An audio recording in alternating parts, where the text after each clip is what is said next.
बिस्मिल्लाहिर्रहमानिर्रहीम। Breast tumour, breast abscess, यानी कि आज ये जो वीडियो बन रही है बहुत ही इंपॉर्टेंट टॉपिक पर है, यानी कि ख़वातीन के ब्रेस्ट यानी सीने का ट्यूमर, सीने का फोड़ा या सीने का कैंसर, पस्तानों का कैंसर। आज हम ब्रेस्ट ट्यूमर के ऊपर बात करेंगे। ब्रेस्ट कैंसर में वो कैसे कन्वर्ट होता है इस पर डिटेल में बात करेंगे। हमेशा की तरह मेरी वीडियो में आपको बीमारी के कॉजेज़, बीमारी के सिम्टम्स और उससे related best homeopathic medicine recommend की जाएंगी। तो मैं हूं डॉक्टर मुकर्रम और आप देख रहे हैं मेरा YouTube channel doctor Mukarram.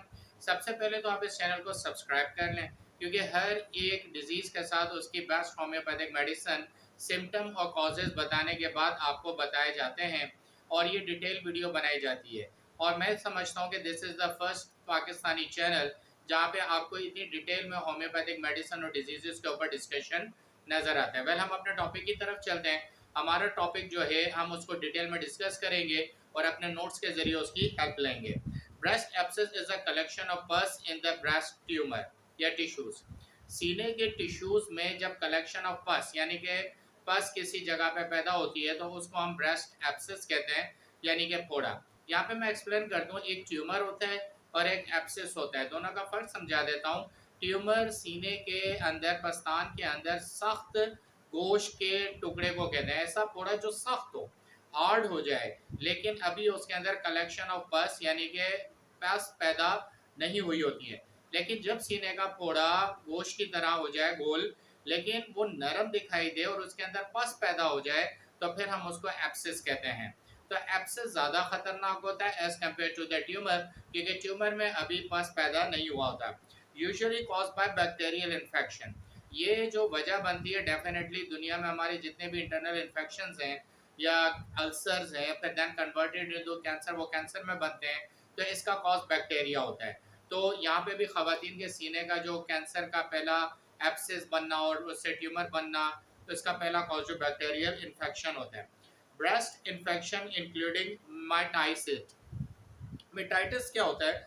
मिटाइटिस inflammation of the breast होता है। इस पे मेरे चैनल पे पूरी वीडियो है डिटेल में, जिसमें मैंने आपको बताया है कि ख़वातीन के सीने पे अगर सूजन आ जाए तो उसके सिम्टम, कॉजेज और क्या मेडिसिन होती हैं, वो आपको मैं लिंक शेयर कर दूंगा डिस्क्रिप्शन में, आप देख सकते हैं। And breast abscess are mostly often in the age of 15 to 45। Breast abscess जो है या ट्यूमर जो है, ख़वातीन में 15 साल की उम्र से लेकर ये 45 साल की उम्र के दरमियान होना कॉमन है। ये एक रिसर्च है। तो यानी कि सीने का सूजना, सीने में ट्यूमर होना, सीने में एब्सेस होना बच्चियों के, ख़वातीन के, ये 15 से 45 साल तक की एज के अंदर कॉमन होता है। अब इसकी सिम्टम्स क्या हैं? जैसे आपको एक खातून को कैसे महसूस होगा कि अब उसके सीनों में, पस्तानों के अंदर जो है ट्यूमर या फिर एब्सेस जनरेट हो गया है, जो आगे चल के कैंसर में कन्वर्ट हो सकता है। तो उसकी सिम्टम नंबर 1 है अ टेंडर स्वेलिंग और लम्प। लम्प उर्दू में समझा देता हूँ, गोमड़ को कहते हैं। जैसे गोश्त के नीचे आपने देखा होगा गोमड़ पैदा हो जाते हैं, तो that is called lump. Tender, tender कहते हैं सख्त को, टेंडर स्वेलिंग, यानी कि अगर खातून अपने सीने पे जिस पार्ट पे, राइट या लेफ्ट के जिस पार्ट में, जिस जगह पर ऐसा गोश्त का गोमड़ उसको महसूस हो रहा है, अगर वो उसको हाथ से टच करेगी तो उसे हार्ड यानी कि सख्त महसूस होगा। पेन इन अफेक्टेड ब्रेस्ट, यानी जिस ब्रेस्ट में राइट और लेफ्ट में ये है उसमें दर्द होना शुरू हो जाएगा, ये उसकी सेकंड सिम्टम होगी। रेडनेस, सुर्खी आ जाएगी उस पार्ट के ऊपर जिस पार्ट में वो गोमड़ हुआ है, यानी कि ब्रेस्ट के ऊपर, नीचे, साइड में जिस हिस्से में ये लंप मौजूद होगा उसके अंदर आपको रेडनेस दिखाई देगी। टेंडरनेस, सख्ती होगी आपको, यानी कि जिस ब्रेस्ट का जो अफेक्टेड ब्रेस्ट है वो कंपेयर टू अदर ब्रेस्ट जो है ज़्यादा सख्त और टेंडर दिखाई देगा। और फिर फीवर, यानी कि ऐसी खातून को बार बार बुखार होना शुरू हो जाएगा और बुखार की वजह से वो डिस्टर्ब होगी।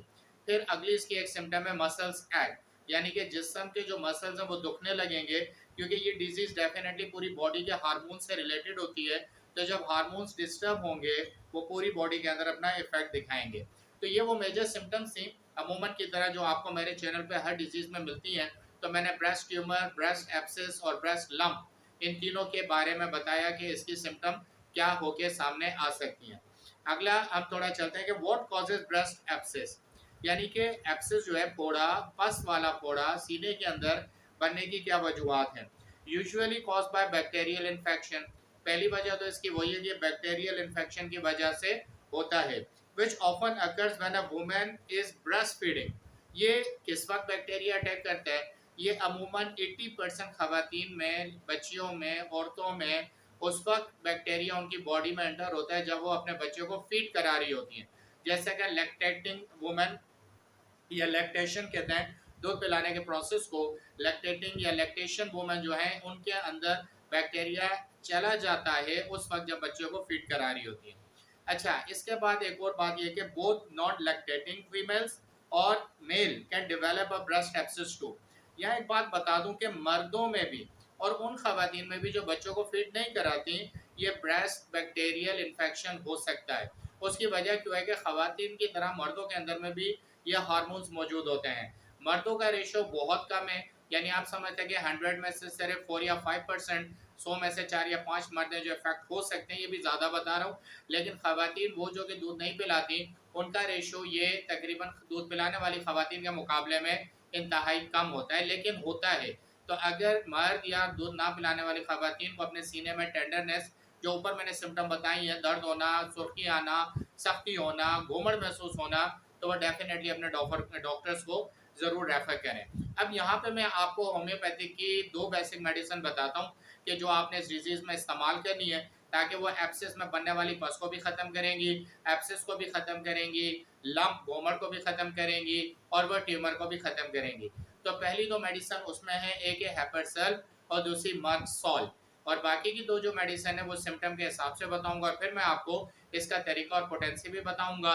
अगर अभी तक आपने इस चैनल को सब्सक्राइब नहीं किया तो आप इस चैनल को सब्सक्राइब करें, क्योंकि बताई जाने वाली इन्फॉर्मेशन बहुत ज़्यादा इंपॉर्टेंट है। तो वेल, आपको 2 दवाइयाँ बताई गई, हेपरसेल्फ और मर्क आपने इस्तेमाल करनी है।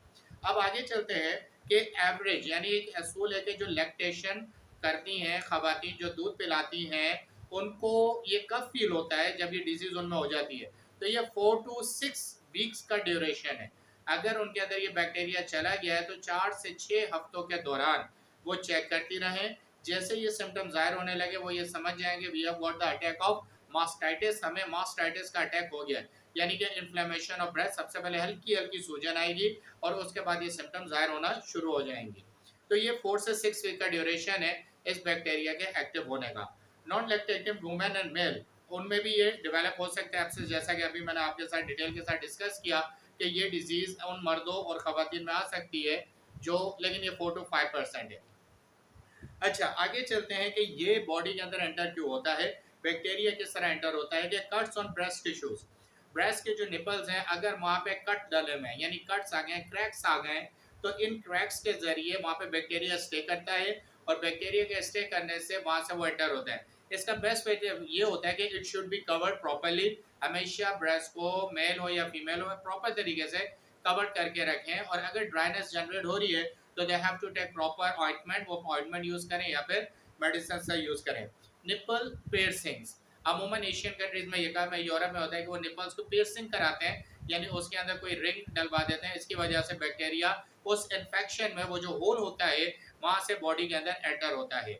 फिर है क्रैक निपल्स, जो कि मैंने आपसे अभी डिस्कस किया कि कट्स एंड क्रैक निपल्स, ये 3 वजूहत हैं आपकी बॉडी के अंदर ब्रेस्ट का इन्फेक्शन और बैक्टीरिया को इंटर होने का रास्ता यहाँ से दिया जाता है। अब अगर आपको पहला इन्फेक्शन जनरेट हो गया सीने में, तो इसके फर्स्ट साइंस क्या होंगे, यानी पहली 3 चीज़ें क्या होंगी जो आपको लगे। नंबर 1 फीवर, बुखार होगा। नंबर 2 चिल, बुखार के साथ ठंड लगेगी, कभी ठंड लगेगी कभी बुखार होगा। और नंबर 4 फटीग, ऐसी दूध पिलाने वाली खातून जिसका सीना इफेक्ट हो रहा है उसमें बहुत ज़्यादा थकन दिखाई देगी, सुस्ती दिखाई देगी, कामचोरी दिखाई देगी, उसका दिल चाहेगा आई हैव टू ले ऑन द बेड, मैं बेड पर लेटी रहूं और कोई काम ना करूं। अच्छा, अमूमन ये डॉक्टर को चेकअप कराने से पता चलेगा कि आपके ब्रेस्ट के अंदर प्रॉपर्ली क्या इशू चल रहा है, या फिर अल्ट्रासाउंड रिपोर्ट्स आपको बता सकती हैं। तो इस कंडीशन में फॉरन you have to consult your proper near doctor and you have to go through with ultrasound. आप अल्ट्रासाउंड के प्रोसेस से भी गुजरे। अच्छा, यहाँ तक बता दूं कि एब्सेस, ट्यूमर और लम्प अगर है तो इसकी रिकवरी पॉसिबल है और इसकी रिकवरी बड़ी आसानी से within the 3 to 4 weeks हो जाती है। अगर आप होम्योपैथिक मेडिसिन जो मैं आपको सजेस्ट कर रहा हूँ इसको भी यूज़ करते हैं तो इट टेक्स ओनली 4 और 6 weeks to recover this disease को रिकवर कर लेगी। और आपके अपने जो नियरेस्ट डॉक्टर हैं आप उनसे भी रिकमेंड करागे। तो it's not a harmful disease, it you should not very much take the tension about it. आपको बहुत ज़्यादा वरी होने की ज़रूरत नहीं है। इनिशियल स्टेजेस के ऊपर ये फील हो जाएगी। सिम्टम्स मैंने आपको सारी बता दी हैं, फॉलो अप करेंगे आप घर में इसको डायग्नोस कर सकते हैं। अच्छा, कॉम्प्लिकेशंस, अगर आप इसको ट्रीट नहीं करते, इसकी मेडिसिन नहीं लेते, लापरवाही का इजहार करते हैं, डॉक्टर के पास नहीं जाते, अपने आप को एक सजेस्टिव व्यू के तरफ नहीं लेके जाते, तो कुछ कॉम्प्लिकेशंस है वो मैं आपको बता देता हूँ कि क्या जनरेट हो सकती हैं। इसकी जनरेशन जो है वो है फिर sepsis. Sepsis is a type of a cancer. ये एक ऐसा कैंसर होता है कि जब कैंसर अपनी जगह से ट्रैवल करके पूरी बॉडी के अंदर पेनिट्रेट कर जाता है, यानी पहुंच जाता है, तो ऐसी कंडीशन में आपको जो सिम्टम सामने आएंगे कि जब ये डिजीज बढ़ती है और कैंसर में कन्वर्ट हो चुकी है, तो फीवर एंड चिल जो कि पहले भी थी अब भी रहेगी, बुखार और ठंड लगना, क्लमजी स्किन, स्किन के ऊपर से फ्रेशनेस, गुडनेस और लाइटनेस ये सब खत्म हो जाएगी। हाई हार्ट रेट, दिल की धड़कन बढ़ना शुरू हो जाएगी, और उसके बाद लो ब्लड प्रेशर ब्लो होगा, हार्ट रेट बढ़ेगा और ब्लड प्रेशर नीचे आएगा। इंक्रीज पेन, जिसम बहुत ज्यादा थकेगा, दर्द करेगा और आपको तकलीफ होगी।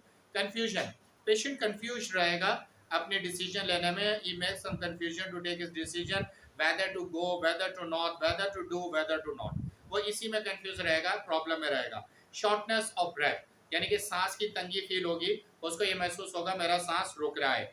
तो ये वो चीज़ें थी जो मैंने आज आपको इस वीडियो में बताई हैं, यानी कि ब्रेस्ट ट्यूमर, ब्रेस्ट लम्प और ब्रेस्ट एब्सेस के हवाले से। मेडिसिन मैंने दो आपको शुरू में बताई थी, दो मैं आपको अभी बता देता हूँ। पहले मैंने हेपर सल्फोमार्क का आपके साथ जिक्र किया है, और अब मैं आपको दो फर्दर मेडिसिन बता रहा हूँ, दैट इज सिलिशिया और आर्सेनिक एल्बम। ये आपकी चार मेडिसिन हो गई।